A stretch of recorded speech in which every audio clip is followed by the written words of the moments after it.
ఓం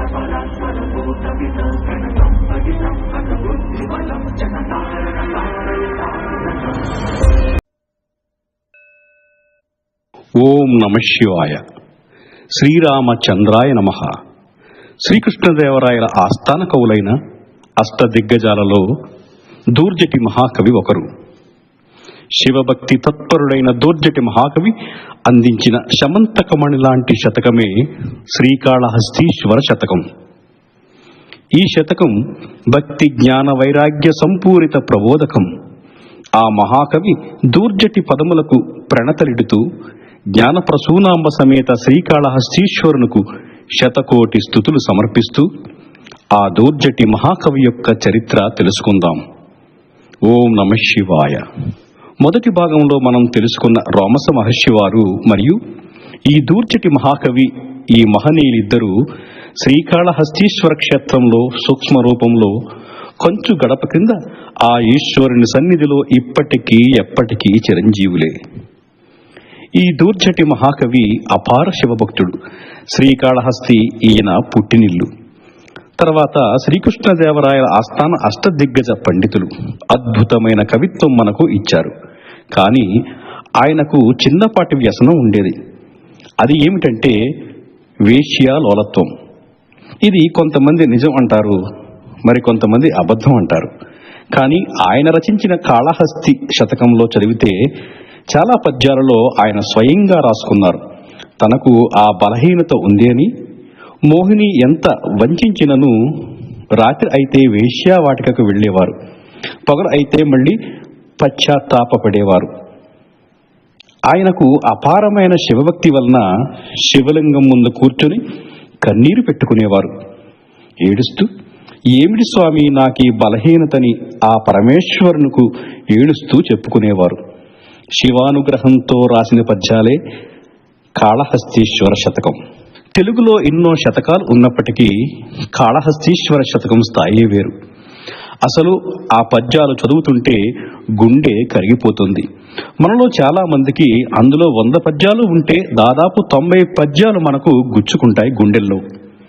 రోజు చేసే తప్పుల్ని ఆయన పద్య రూపంలో స్వామివారి పాదాలకు క్షంతవ్య దిశగా ఉంటాయి. దూర్జటి మహాకవి గారి శ్రీకాళహస్తీశ్వర శతక పద్యాలు.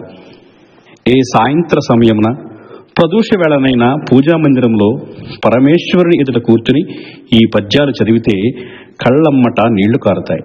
అలా ఉంటాయి కాళహస్తీశ్వర శతకంలోని పద్యాలు. ఇప్పటికీ ఆ మహాకవి సమాధి ఆ గడప క్రింద ఉంది. రాజద్వారం కంచు గడప క్రింద. ఏం నేర్పిస్తుంది మనకు ఆ సమాధి? దూర్జటి మహాకవి పెద్ద పెద్ద మంత్రాలు చదవలేదు, పెద్ద పెద్ద యోగాలు చేయలేదు. ఎన్నో తప్పులు చేశానని ఆయనే చెప్పుకున్నారు. ఏమీ తెలియకపోయినా ఆయనకి తెలిసింది ఒకటే, భగవంతుని ముందు ఏడవటం. ఆ ఏడవటం మాత్రం ప్రతిరోజు పూజలో తనివి తీరా ఏడ్చేవారు. అయితే మనలాగా పూజ ఎప్పుడైపోతుంది, బయటికి విడిపోదాం అనుకుంటాం మనం. ప్రతిరోజు పొద్దుట పరమేశ్వరుని ముందు కూర్చొని పువ్వులతో కాదు, పద్యాలనే పువ్వులతో పరమేశ్వరుని పాదాలను అర్జించేవారు. దానికి పరమేశ్వరుడు పొంగిపోయి ఆయనకి ఇచ్చిన అదృష్టం ఏమిటంటే సమాధిని గడప కింద ఉండనిచ్చాడు ఆ పరమేశ్వరుడు. కాళహస్తీశ్వరుడు ఆలయంలోంచి బయటకు రావాలన్నా, బయట నుంచి మరలా ఆలయంలోకి వెళ్లాలన్నా దూర్జటి మహాకవి, రోమస మహర్షి వాళ్ళిద్దరు సమాధులపై నుండి లోనికి వెళ్ళాలి. అంతటి భాగ్యాన్ని వారికి కల్పించాడు ఆ పరమేశ్వరుడు. మనం కూడా ఏ పూజ అయినా చేయకపోయినా పర్వాలేదు, మనం చేసిన తప్పులకు కనీసం భగవంతుని ముందు కూర్చొని మన పాపాల కొరకు కన్నీళ్లు పెట్టుకుంటే ఏదో ఒకనాడు వాటిని తొలగించి రానా అన్నా అని చెప్పి హక్కును చేర్చుకుంటాడు ఆ పరమేశ్వరుడు. అంతటి ప్రేమాన్విత మూర్తి ఆ ఈశ్వరుడు. అదే ఆ దూర్జటి మహాకవి సమాధి చెప్పేది. ఇంతకీ ఎందుకంటే ఇవన్నీ తెలుసుకోవడం? ఎప్పటి నుంచో ఈ సమాధులు ఉన్నాయి కదా అని అనుకోవచ్చు. మన దురదృష్టం ఏమిటంటే మీరు అక్కడ వెళ్ళి చూస్తే అక్కడ ఒక బోర్డు కూడా ఉండదు. అంటే ఈ గడప క్రింద సమాధులు ఉన్నాయి అని ఉండదు. అలాంటప్పుడు మనలో కొంతమంది ఆ గడప మీద కొబ్బరికాయలు కొడుతూ ఉంటారు. కొంతమంది పిల్లలు ఆ గడప మీద నిలబడి గెంతుతూ ఉంటారు, తొక్కుకుంటూ వెళ్ళిపోతూ ఉంటారు. అలాంటివి జరగకుండా ఉండటానికి ఇలాంటి చరిత్రలు తెలుసుకోవడం.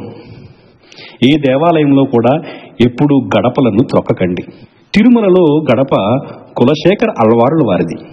శ్రీకాళహస్తిలో గడప రోమస మహర్షి దూర్జట మహాకవి వారిది. అలాంటి మహనీయులు కాబట్టే గడపకు నమస్కారం చేయాలి. ఎందుకు నమస్కారం చేయాలంటే ఎవరిని దాటకూడదు కాబట్టి. కానీ ఇక్కడ దాటాలి. అందుకని నమస్కారం చేసి తొక్కకుండా గడపను దాటే సంస్కారాన్ని నేర్పటానికి. మనకి చివరిగా ఒక సందేహం ఏర్పడవచ్చు. అది ఏమిటంటే, ఇటువంటి ఆలయాలలో సమాధులు ఉంటాయా అని.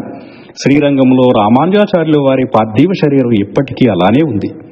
తిరుపతిలో నైరుతి వెనుక వైపు మాడవీధిలో అనంతల్వారుల వారి బృందావనం, ఉత్తరం వైపు వెంగమాంబ గారి బృందావనం, అలాగే శృంగేరి ఆలయంలో ఎంతమంది పీఠాధిపతుల సమాధులు ఉన్నాయో.